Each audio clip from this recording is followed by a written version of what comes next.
Whoa. Good morning. Good evening if you're watching this afternoon, whatever part of the world. I'm here in Minneapolis, Minnesota, actually a small city called Fridley, which is northeast of Minneapolis, Minnesota, the place I grew up in.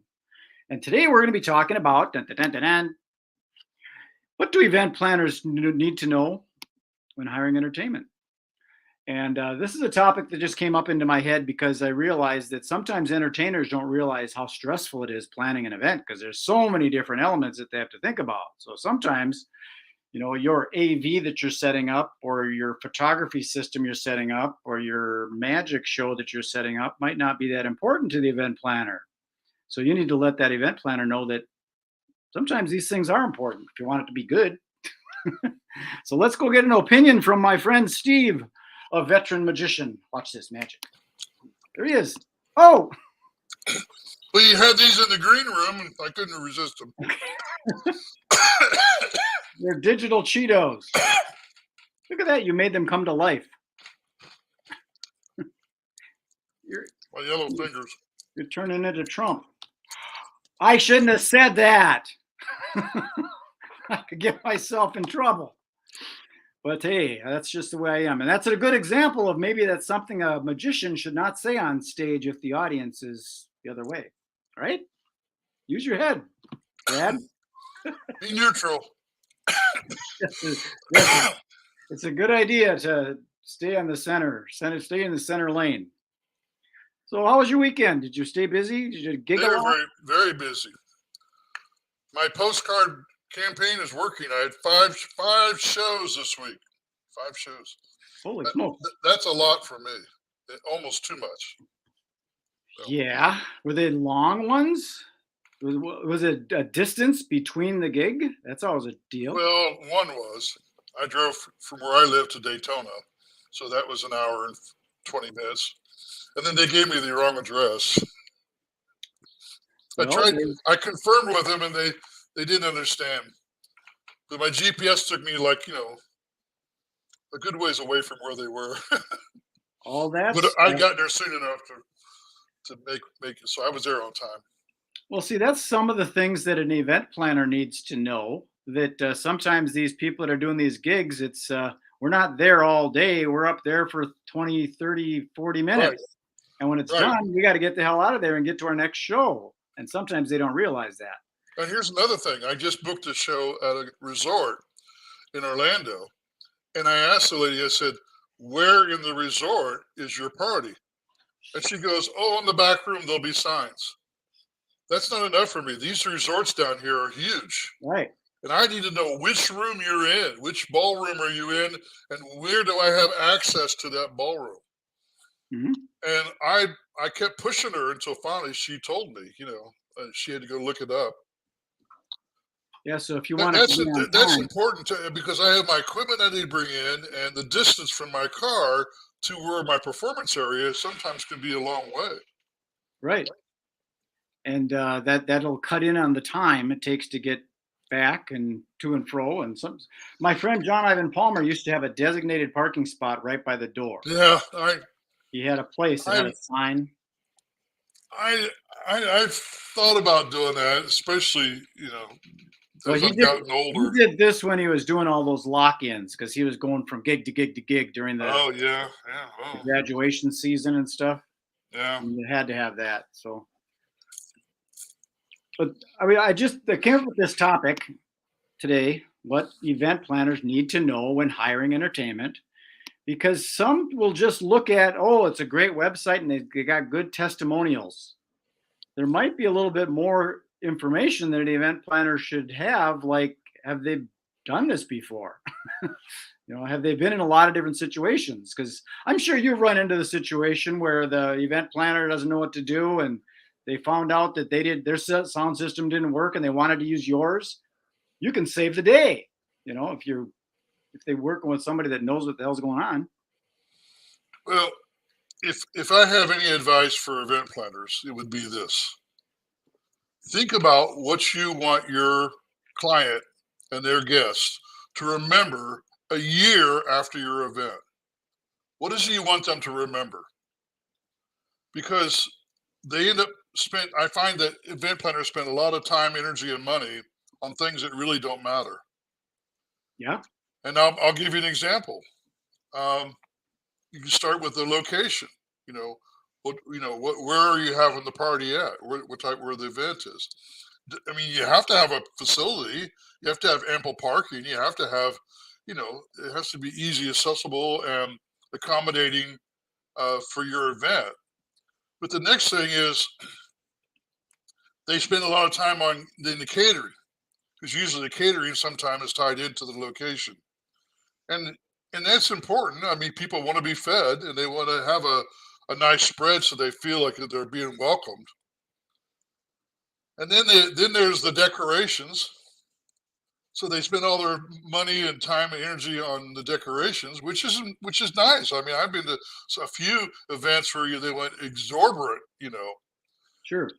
And then the next thing would be the music, either a live band or a DJ, because they want to have something in the background and something, to do after everybody's eaten, had the entertainment. They want to get up and dance, Sure.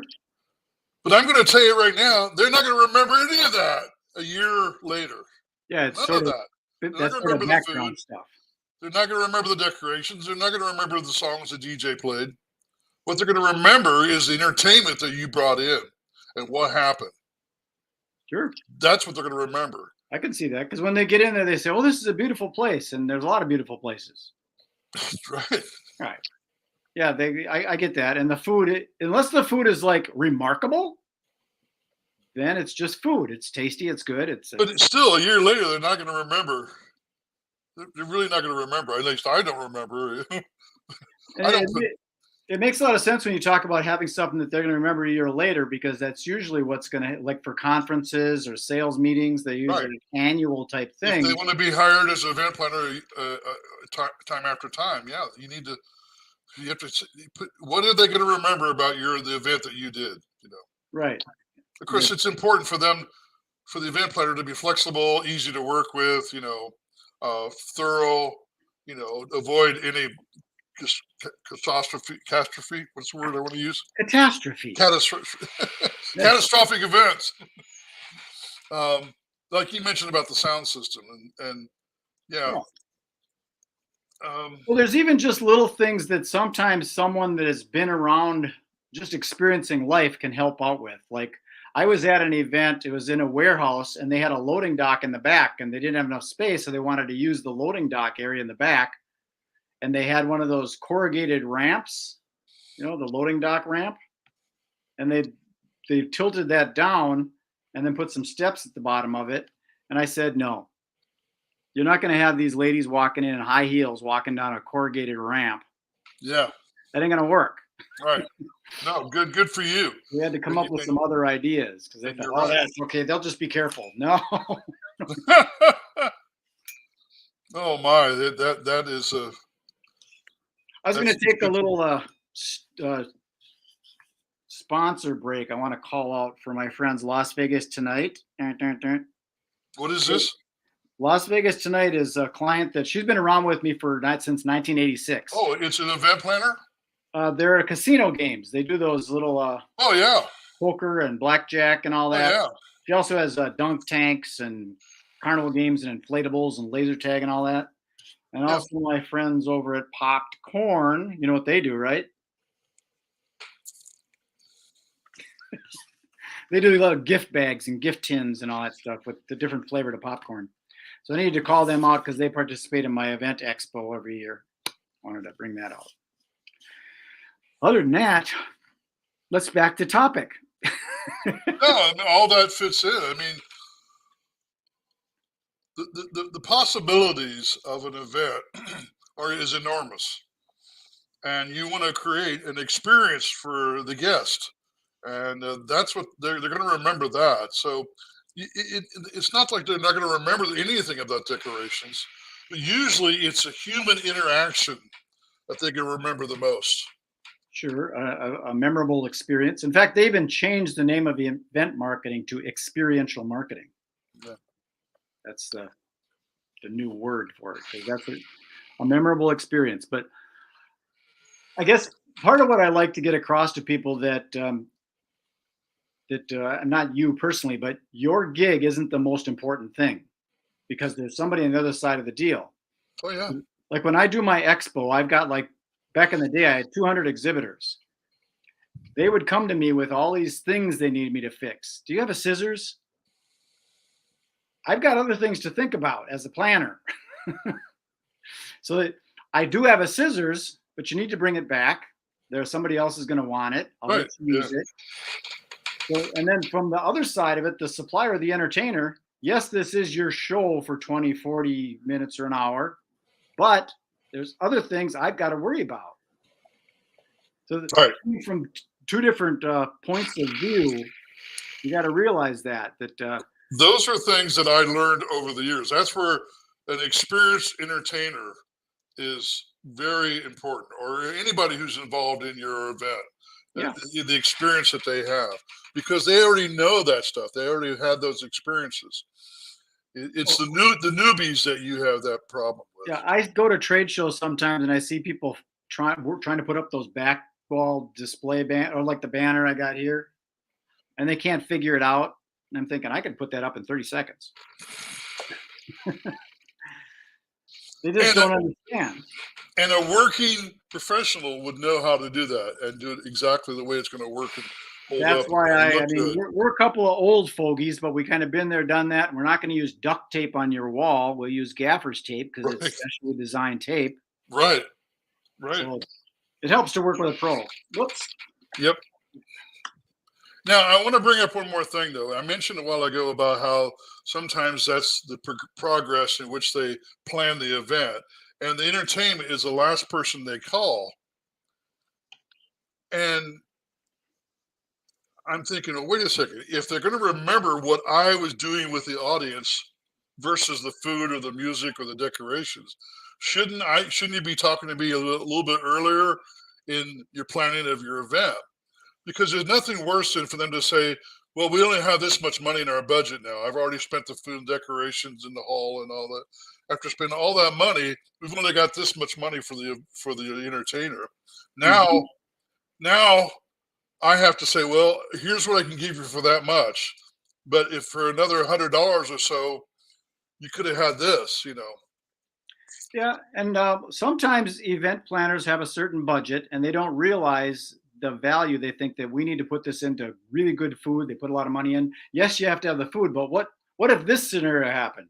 Because maybe you should talk to your entertainer early on because you found out you're selecting this venue. And did you know that in the far northeast section of that venue, it's got old circuit breakers? And when you go plug in all the stuff for the band and stuff, you're going to have broken circuits? Did you know that?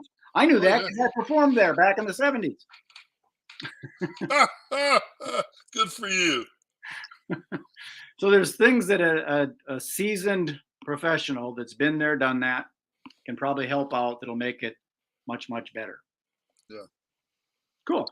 Yeah, I now have in my confirmation agreement, that they need to think ahead about where I'm going to perform at and where everybody's going to be seated, and whether or not there's proper lighting where I'm performing at, because all those things come into play. I had an event just last week where they wanted me to set up my show right in this spot. So because the seating was set up so that everybody was facing that spot. Well, that spot was the entrance to the banquet room. So guess what? Halfway through the show, part of the family shows up, walking behind me. It shut down the show. Just going through a stage. Yeah. Yeah. Explain that in line to them, because a lot of people don't understand that. Yeah, you'd be performing. I'm a performer, and here's the audience, and people are walking in between us. They don't think anything of it. And that's when you say, "Hey, you're just going through a stage." I can tell. As a joke. Or the dreaded L-shaped room. Yeah, right. Where you have to work this room, this side, and this side. Yeah. Or the pillar. Yeah, so I guess I would like to put it out to planners and suppliers that you need to look a little bit deeper beyond your own agenda. And it's possible that the planner can help the supplier and the supplier can help the planner if you just kind of open your mind a little bit. And The bottom line is the event has its own life, and you need to respect that event so Yeah. that the people that attend the event can enjoy it rather than the food was great, but it was cold or One of the first questions I asked them when they called me, I said, "Have you done this event before?" that's a And good question. if they say no, I'm going, oh, okay. Now I'm going to spend a little bit more time and talking to them about the logistics and how it's going to work. If they said they've done it before, then I asked them if they hired a magician because that's what I do before, and how did that go? And so I ask a lot of questions before I'm agreeing to make an appearance. And that's the other thing. I'm going to bring this up. I can't believe it. People are saying, well, I want you there for 2 hours. No, you don't. You think you want me there for 2 hours because your party's 2 hours long, but the people are only going to consume so much of what I have to offer them. Right. And so I don't work by the hour because they'll kind of say, well, how much are you an hour? I don't have an hour fee. I have an appearance fee. And then I decide what's going to work best for you for your event. And then I will give you everything I can for the amount of money you're paying me for that amount of time. It could be an hour, but it depends on the audience and my interaction with the audience. It depends. Totally. There are a lot of things that come into play, but it could be a half hour because I've had shows where I'm doing the show and there's all these moms and dads and kids, and I've got maybe 100 people in the room. And as the show goes on, mom and dad get up and walk back to the bar. Next thing you know, all I have are the kids. And now the kids are jumping up on stage. The show's over. I'm saying, well, this is my last trick. I'm done. I'm not going to stay there they didn't get to have the whole show because they didn't stay present with me in the show. They didn't appreciate. So I know I'm complaining a little bit now. This is me blowing off. Well, So. I can see that you've had that experience before. More than once. So that helps to let that person know because the mindset of everybody is the dollar per hour kind of thing. That's what you learn in high school, right? You're programmed to go off when the Pavlov's bell goes off and you do these hourly classes and then you get into the job market and you get paid by the hour. So people think that they hire you by the hour. That's what they're thinking. If they want me to go from table to table and do magic, sometimes they'll want to work that on an hourly basis. But here again, I do it by the numbers. I say how many people you're going to have because I know how long it takes me to entertain X number of people. Right. So I don't get I don't get stuck into the hourly. I said I'm there to entertain. Even trade shows. When I work a trade show, they say, well, how often are you going to be working the booth? I said, I'll be there when you need me. If it's dead, if it's downtime, I'm not going to be sitting there in the booth and doing nothing. But when the traffic is high, I'm there. I'm working the crowd. That's my approach to working. But I don't do trade shows anymore. I suppose an event center needs to know a number when they're budgeting and things like that. But they don't need to. I totally get it. I know what you mean. Here again, I'm sorry, Brad, but I guess I'm expelling my personal experiences, but it does apply to what we're talking about, and I think it does. I hope it does.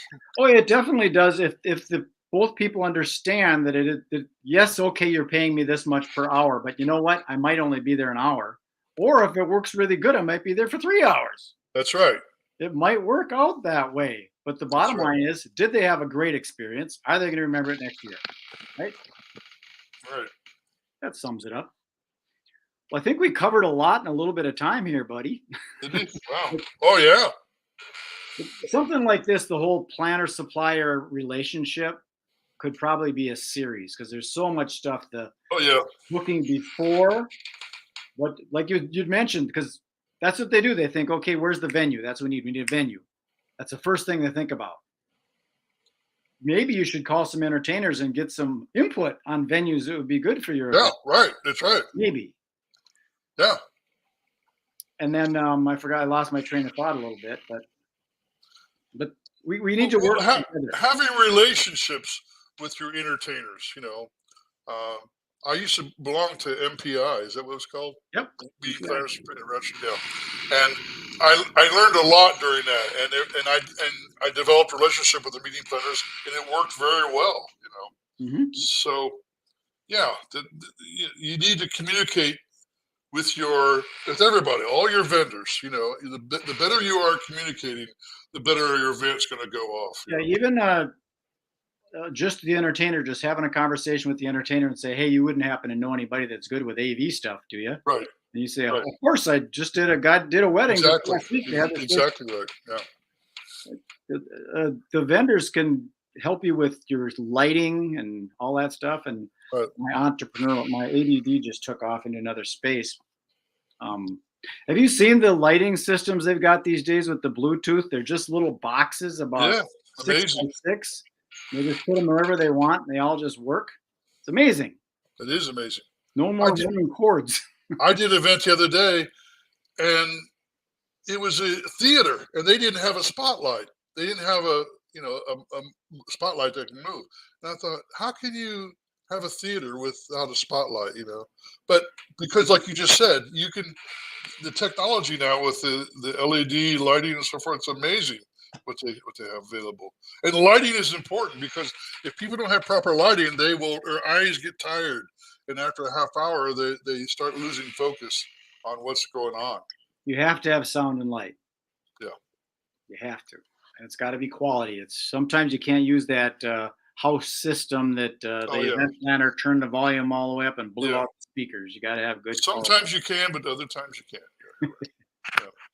Okay, Smokey, I'm going to put you in the green room. We can have some more conversation. All right, thank you. Thanks for taking the time there. My Cheetos here. Poof, he's gone.